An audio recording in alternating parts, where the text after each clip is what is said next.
Olá, pessoal! Voltamos, então, vamos continuar com nossas aulas de algoritmos, tá? Na aula passada, vocês aprenderam a fazer um algoritmo usando as representações de descrição narrativa e fluxograma. Agora, nós vamos começar a trabalhar com o Portugal, tá? Olha só, o Portugal também é conhecido como português estruturado, tá? Ou o pseudocódigo. E o que é que consiste esse Portugal? Esse Portugal, na verdade, a gente tem uma simplificação do nosso português, tá? Então, algumas palavras foram escolhidas com significados bem definidos para serem usados como uma linguagem de programação aqui para o computador. Tá? Qual seria a vantagem de usar o Portugal? É que o Portugal ele é uma linguagem intermediária entre a nossa linguagem natural e as linguagens de alto nível. Tá? Então, o que é que isso implica? Que quando a gente quiser transformar esse nosso pseudocódigo em um programa, numa linguagem de programação de alto nível, como Java, como Python ou C, isso vai ficar muito mais fácil, porque a lógica já está completamente estruturada no nosso Portugal. E o que a gente vai precisar conhecer são apenas as palavras que são reservadas a cada uma dessas linguagens, que aí cada linguagem tem o seu conjunto de palavras bem específico, tá? Bom, vamos começar. Olha só, um algoritmo, ele tem essa estrutura geral aqui, tá? Sempre vai começar com essa palavrinha aqui, algoritmo. Em seguida, entre aspas duplas, a gente coloca o nome do algoritmo, tá? Esse nome do algoritmo são vocês que escolhem. O ideal é que a gente coloque um nome que tenha a ver, né, com o objetivo do algoritmo. Por exemplo, se é um algoritmo que calcula uma soma de 3 números, a gente pode colocar aqui no nome soma de 3 números ou soma, tá? Alguma coisa que tenha a ver, que quando a gente olhe para aquele nome ali, a gente já saiba o que é que ele faz, né? Bom, em seguida vai vir a palavra var, que significa o quê? Que logo abaixo dela vai vir a declaração de todas as variáveis que vocês vão usar, tá?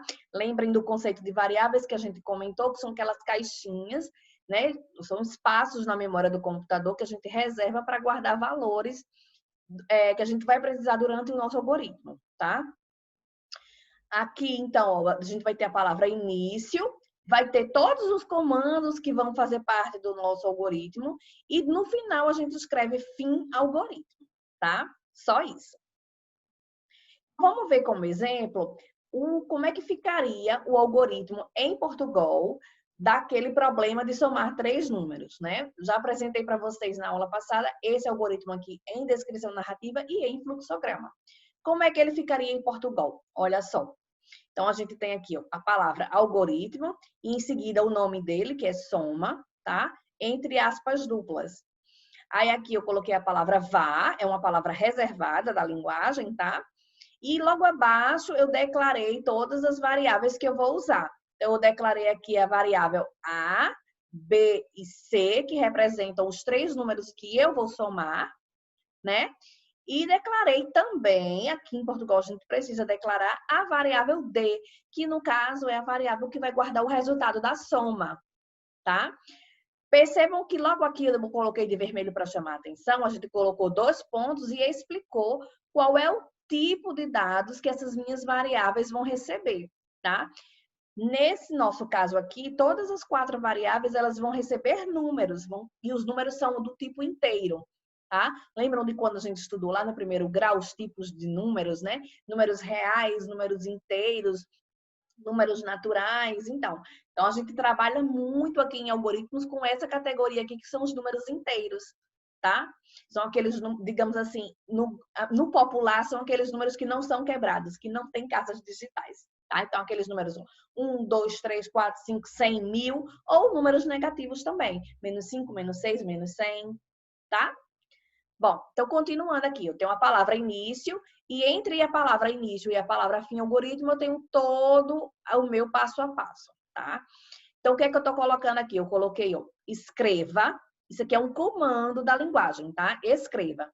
Esse comando escreva é o comando que escreve na tela, tá? Coloca na tela uma mensagem que eu estou pedindo. Qual é a mensagem? Digite o valor de A, tá? Então ele vai escrever na tela aqui para a pessoa, digite o valor de A. E aí, logo abaixo, eu coloquei o comando leia, que é um comando que vai pegar o que a pessoa digitou e guardar dentro dessa variável A. Lembram que A é uma caixinha que guarda valores? Pois bem, então nesse comando aqui, leia, é quando eu estou mandando guardar lá dentro da caixinha, tá? Fiz a mesma coisa para o valor B, ó, botei um comando na tela de escrever, escreva, para poder aparecer essa mensagem aqui para o usuário. Então, vai aparecer, ó, digite o valor de B, e depois vai aparecer aqui, ó, leia B. Leia B está fazendo o quê? Pegue o que a pessoa digitou e guarde nessa caixinha chamada B. Tá? Fiz a mesma coisa para o C. E aí, depois disso tudo, eu disse, olha, a variável D está recebendo, estão vendo essa setinha aqui, ó, apontando para D, está dizendo que o que tiver do lado direito vai ser guardado aqui nessa variável do lado esquerdo, tá? Então, aqui D está recebendo a soma de A, B e C, tá ok? E aí, no final de tudo, eu preciso mostrar ao usuário qual foi o resultado dessa soma. Para mostrar na tela, o comando é esse aqui, escreva. Então, eu coloquei escreva, tá? Isso aqui é uma mensagem. Então, vendo se está entre aspas duplas, ó, tá vendo aqui? É uma mensagem, é um texto. Isso vai aparecer na tela exatamente desse jeito, tá? Então, escreva na tela que D é igual a quem? Ao valor desta variável D. Então, esse D aqui é um texto, porque está entre aspas, mas esse segundo D aqui, que vem depois da vírgula, é a variável D. Então, ele não vai escrever a letra D, ele vai escrever o valor que está guardado dentro dessa variável D. Certo? Bom, então, esse fica o nosso algoritmo para a soma dos três números. Bom, agora vamos comentar algumas coisas que a gente viu nesse algoritmo, tá? Eu já adiantei, mas eu vou reforçar. Nós falamos sobre variáveis, né? Então, eu consigo aumentar ainda para vocês esse conceito. Existem variáveis e existem constantes. A gente falou aqui, ó, nessa declaração aqui, ó, de algumas variáveis, tá? O que seriam as variáveis, gente? São aquelas caixinhas que guardam os valores, tá? E esses valores são sujeitos a alterações durante o decorrer do algoritmo. A gente pode mudar esses valores, tá? Mas também existem as constantes, tá? A diferença da constante é que a gente não pode mudar o valor. Esse valor vai ficar fixo, tá? Mas a gente declara do mesmo jeitinho lá, só que em vez de dizer que é uma variável, a gente diz que é uma constante, ok? E lá no início, logo do código, a gente já diz o valor dessa constante e esse valor vai permanecer até o final do algoritmo. Aí vamos falar, então, sobre os tipos de dados, tá? Então, a gente viu aqui nesse exemplo que a gente declarou as 4 variáveis do tipo de dados inteiro, mas existem outros tipos de dados, tá? Os mais comuns são esses aqui, ó. Inteiro, que representa aqui valores inteiros, que eu falei para vocês que podem ser positivos ou negativos. Tem os valores que são reais, que são aqueles valores com casas decimais, tá?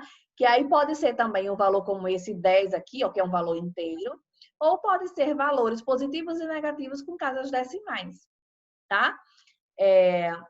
A gente também tem o tipo caractere, tá? Caractere, no caso, são textos, que aí pode ser uma sequência de caracteres, como essa aqui, ó, que eu coloquei esta cadeia, esta é uma cadeia de caracteres, tá?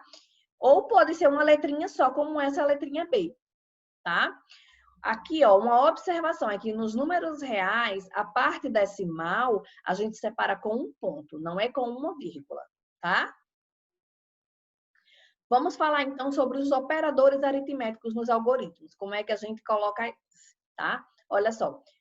Eu estou colocando aqui os operadores mais simples, tá? Então, o operador de adição é o símbolo do mais, o operador de subtração é o do menos, a multiplicação é um asterisco, a divisão é a barrinha, tá? Inclinada aqui para a direita, e a exponenciação é o acento circunflexo, tá? O chapéuzinho.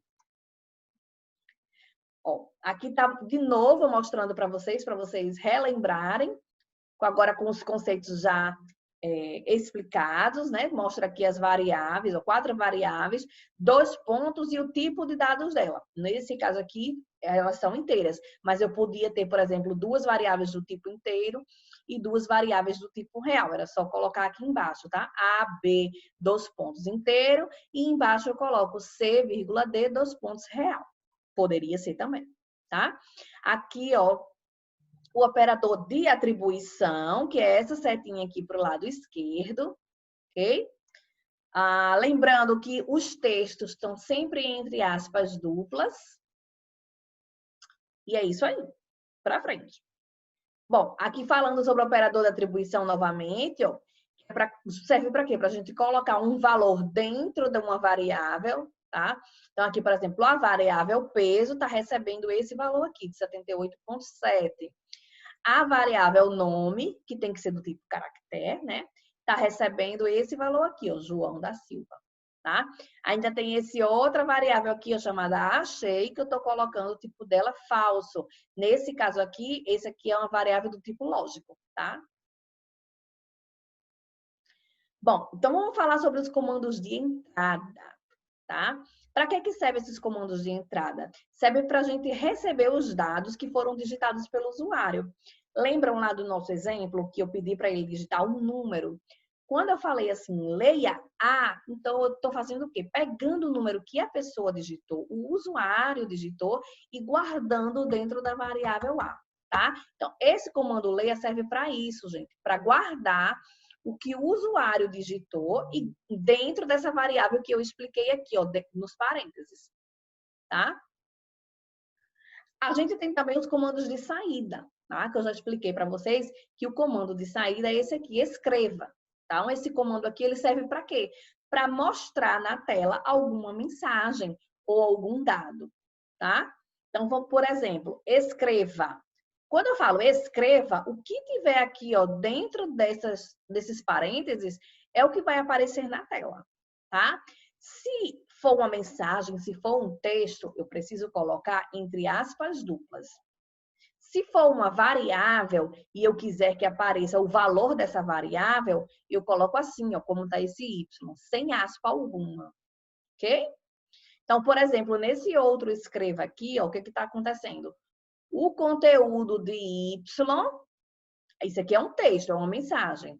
Aí, depois desse texto aqui, eu coloquei uma vírgula para separar o texto da variável e coloquei o Y aqui, ó, sem aspa alguma. Então, nesse caso aqui, eu vou mostrar o conteúdo dessa variável. Se Y vale 3, então na tela vai aparecer conteúdo de Y igual 3, certo?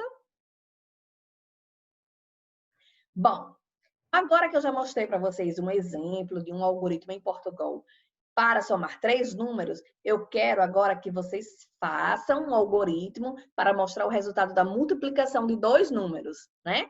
Eu já pedi esse mesmo exercício na aula passada para fluxograma e descrição narrativa. Vou apresentar para vocês agora a resposta, tá?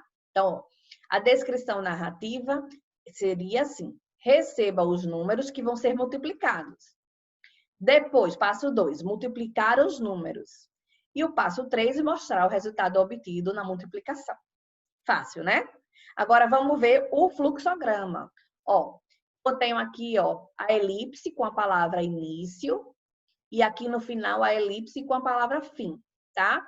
Então, logo depois do início, eu tenho aqui a entrada de dados, que é esse paralelogramo, com as variáveis que eu vou receber, N1 e N2. Estou representando por N como uma abreviação da palavra número, né? Número 1 e número 2, tá?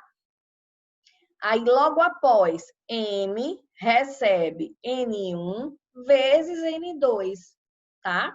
Aí, então, aqui eu percebo que está num retângulo, porque isso aqui é um cálculo. Depois, eu fiz esse retângulo aqui, ó, com a basezinha curvada, que é aquela parte de saída de dados. Então, estou apresentando na tela o valor de M. M guardou o resultado final da multiplicação. E depois foi o fim. Fácil, né? Bom, agora que eu já mostrei para vocês como é a descrição narrativa e como é o fluxograma, eu quero que vocês façam esse algoritmo aí da multiplicação em Portugal. Ok? Então, façam no caderno de vocês e me apresentem. Bom, agora tá aí a resposta para vocês, tá? Olha só. Aqui está o algoritmo da multiplicação. Eu tenho aqui, depois da palavra vá, eu tenho as 3 variáveis tenho o tipo de dados aqui, ó, que é inteiro, tá? E aqui entre início e fim algoritmo eu coloquei o código. Qual é o código? Primeiro eu coloquei uma mensagem na tela, ó, escreva, e a mensagem é essa aqui para o usuário. Digite o valor de N1, né? No caso do número 1. Essa mensagem aqui poderia ser diferente, tá? Cada um coloca a mensagem do jeito que achar melhor. Depois que o usuário digitar, eu fiz o quê? Leia N1. Então, o que ele digitou vai ser guardado aqui em N1. Depois, escreva, digite o valor de N2. Leia N2. Então, eu já li aqui N1 e N2. Então, está guardado os valores nessas duas variáveis. Depois, eu faço o quê? M recebe, então, N1 vezes N2. E eu escrevo o resultado na tela. Ó. Escreva uma mensagenzinha, ó, M, e logo depois o valor de M, tá? Então, aqui vai aparecer M igual a o resultado da multiplicação. Depois, fim algoritmo e a gente acaba. Ok? Bom, então agora tem um outro exercício para vocês, tá? Agora eu quero que vocês façam um pseudo-algoritmo para calcular a média aritmética de um aluno, tá? Então, vocês vão receber 2 notas e depois calcular a média. Então, eu já estou dando aqui para vocês, ó, a descrição narrativa. Receba as 2 notas, calcule a média aritmética e depois mostre essa média, tá? Então, eu quero que vocês agora façam o pseudocódigo e o fluxograma, ok? Bom, então nossa aula termina aqui hoje e eu espero vocês na próxima. Tchau, tchau!